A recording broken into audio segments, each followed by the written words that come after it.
সমতলে থাকা মানুষদের কাছে পাহাড়ে যাওয়া মানে ওই বছরে 1-2বার ঘুরতে যাওয়া, ওটাই। কিন্তু যদি এমন হয় যে রোজ ঘুম থেকে উঠেই পাহাড় দেখতে পাচ্ছি, তাহলে কেমন হয় বলুন তো? আর আমাদের তো আজ এখানে তো কাল সেখানে, তাই এখানে যতদিন আছি তার মধ্যেই বাবা মাকে বললাম একটু চলে এসো, একটু ঘুরে যাও। আর আজ আমরা যেখানে এসেছি এই জায়গাটার নাম হলো ভট্টারিকা।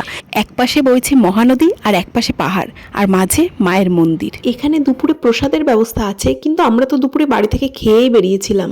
আর এখানে চলছে বাবা মায়ের একটু ফটো তোলা। আর ওই যে পিছনে দেখতে পাচ্ছেন, অতটা হয়তো বোঝা যাচ্ছে না, আজ আকাশটা একটু ঘোলা ঘোলা বলে, না হলে ওই যে পাহাড়গুলো দেখা যাচ্ছে ওগুলো এত সুন্দর ক্লিয়ার দেখা যায়। নদী, পাহাড় আর আকাশ একসাথে মিলেমিশে সৌন্দর্যটা সত্যিই অসাধারণ।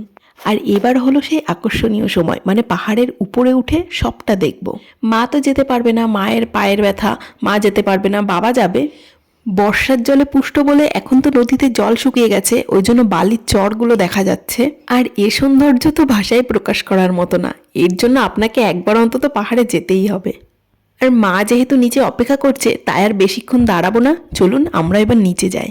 আর আমার এই ছোট্ট ছেলেটাও কিন্তু পাহাড়ে উঠেছিল গুটি গুটি করে। আর বাড়িতে আসার পর সবাই মিলে এবার একটু চা মুড়ি নিয়ে গল্পতে বসেছি, আর এদিকে নাতি দেখুন দাদুকে খাইয়ে দিচ্ছে।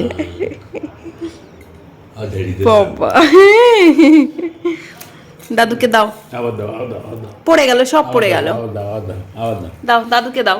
চশমা, ওই এই চশমা বলছি, মাংকি ক্যাপে ওই পাশে চোখটা ঢাকা পড়ে যাচ্ছে। ঠিক করে দাও।